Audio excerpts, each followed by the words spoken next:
Okay, we're live. Rate test. Okay, I think it's there. Now, Chris, I told you that I'd be here at 9 o'clock, and it's 9 o'clock, and I'm here. Now, one of the nobody's watching it, which is fine. But this was planned. I'm going to be continuing the discussion from yesterday. And let me see. I'm going to go live here on Instagram. Just seeing how that works. Wait, what? There we go. There we are.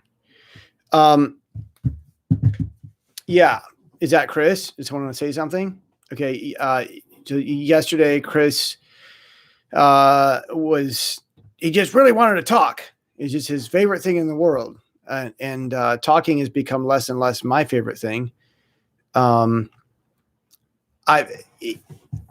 discussion yesterday was, I don't know. It started with the tree of life, or the tree of knowledge of good and evil, but it headed in many, many, many different directions. So, what I told Chris was the best way to have a dialogue is to do Instagram. So I'm doing this live on Instagram right now, and it's also on YouTube. So I think I plan on saving the Instagrams.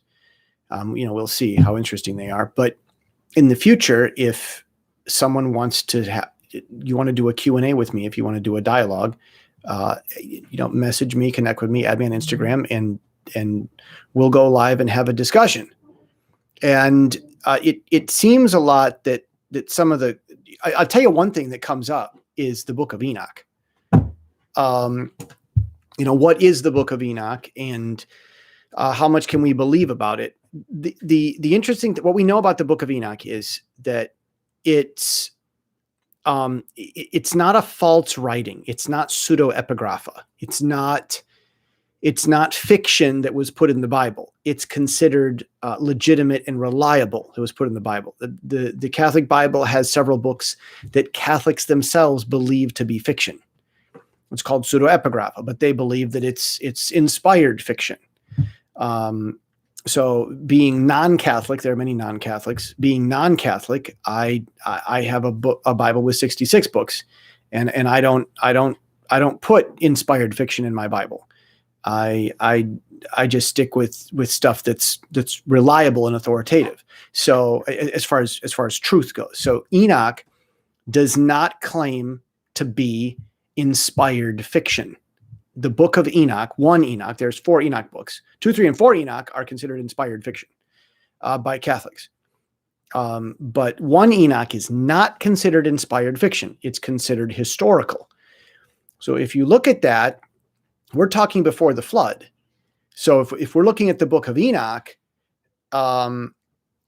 being as that it's not considered inspired fiction, the Book of Enoch I regard as the oldest archaeological evidence we have about the Bible.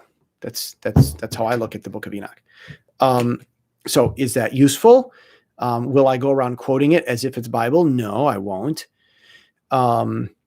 But it says right in the beginning of the Book of Enoch that it was meant for a generation far in the distant future, not for a generation in its own in Enoch's own day. So I look at that. I say, okay, well, that's useful.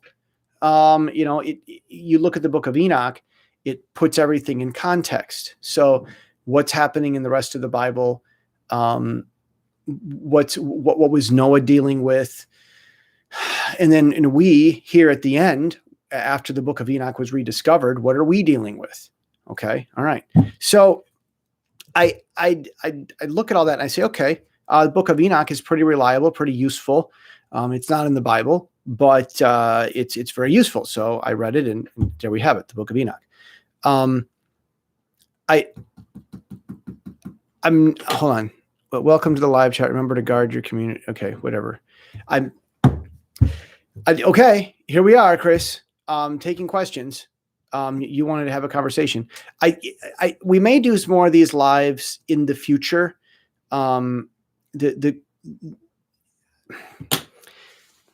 rather than getting into the debates about different issues on comments, because people, well, what do you think about this? And well, what do you think about that? And it's like, well, a conversation is more useful.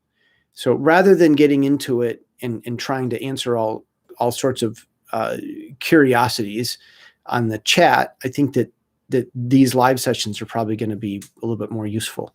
So I don't know, and I guess you could anticipate more of them. You could keep your eyes out.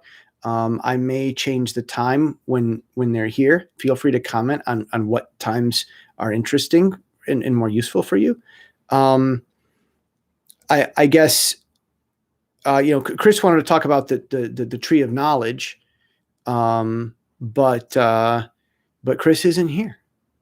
So I guess stay posted, and I'll be communicating with Chris about some other time. And it's possible we might even do a live Instagram video where I can actually talk with him more directly. I'm not in any type of an expert, but I have a well-sorted opinion. I'm familiar with the Bible. I know it inside and out, and I know how to come to conclusions in a lot of things I've heard before. I guess, really the biggest thing recently that's been heavy on my mind is the need to live out and practice whatever it is that we believe.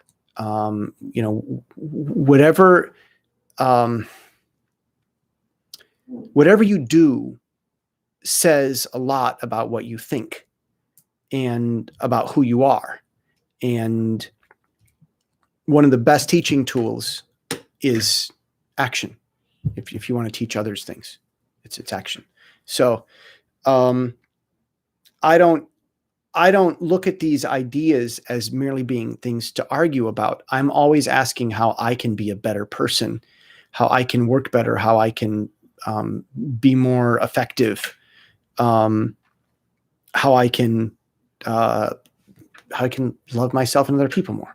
So it's from that perspective that I read the book of Enoch, and it's from that perspective that I'm doing these live discussions. So feel free to comment, and let's see how we can make these interesting in the future. And I guess the best thing is if you want to participate, if you want to be in one of these videos or to be on the discussion, go follow me on Instagram and send me a message and tell me, and we'll see what we can do. That's it for today. There's no questions.